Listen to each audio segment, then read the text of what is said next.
ये जो आप देख रहे हैं ये अपमार्ग का पेड़ है। इसको कहीं कहीं लड़चीरा के नाम से जाना जाता है, कहीं कहीं अपमार्ग कहा जाता है, कहीं कहीं तो इसको चिरचीरा के नाम से जाना जाता है।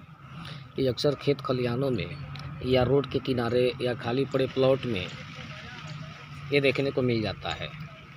इसके पत्ते देखिए कितने कोमल होते हैं, कितने बेस्ट होते हैं।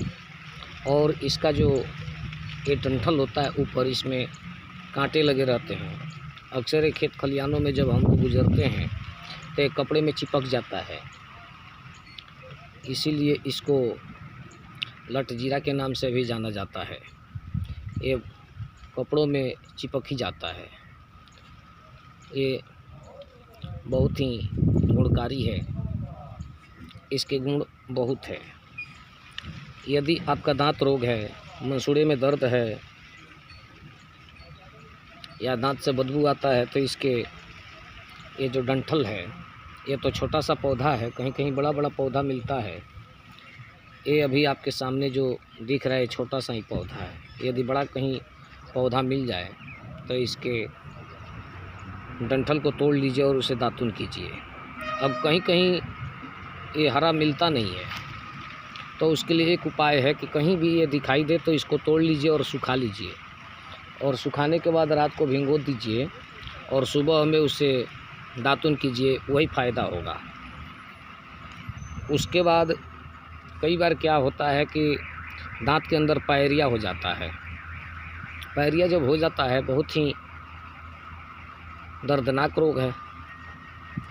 उसमें क्या कीजिए कि इसका जो जड़ है, इसके जड़ को तोड़िए, निकालिए और उस जड़ से दातुन कीजिए, बहुत ही लाभ होता है।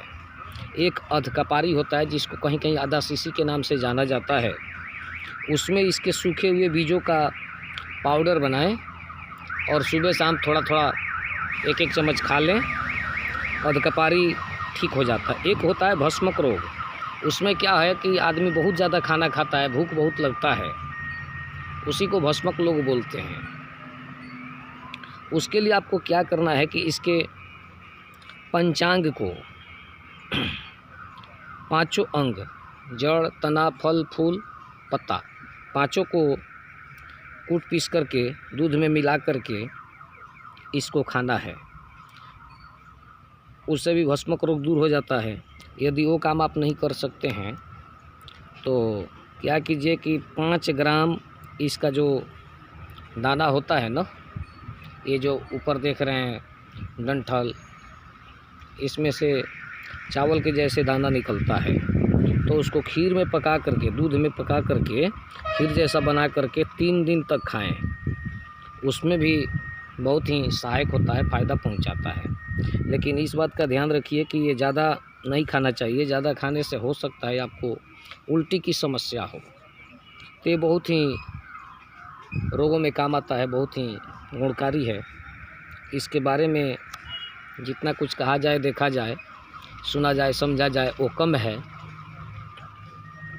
इस प्रकार से हमने आपको बताया कि ये कई रोगों में काम आता है और कई रोगों में काम आ रहा है। पहले हमारे यहाँ जो वैद्य लोग होते थे, इन्हीं जड़ी बूटियों का लाभ उठा करके कई रोगों का निवारण करते थे। लेकिन आजकल हम लोग अंग्रेज़ी दवाइयों के पीछे पड़ गए हैं, अंग्रेज़ी दवाइयों का दीवाना हो गए हैं, जो हमारे लिए सही नहीं है, उचित नहीं है। उससे नुकसान होता है, फ़ायदा कम, नुकसान ज़्यादा होता है। तो ये जड़ी बूटी है, ये प्राचीन ज्ञान है, इसको सजो करके रखिए, ये बहुत ही फ़ायदा करता है। और दूसरा बात, यदि आप यूट्यूब पे नए हैं तो हमारे चैनल को सब्सक्राइब करें, ताकि प्रत्येक वीडियो का नोटिफिकेशन सबसे पहले आपके पास पहुंचे और आप इसका जानकारी ले सकें।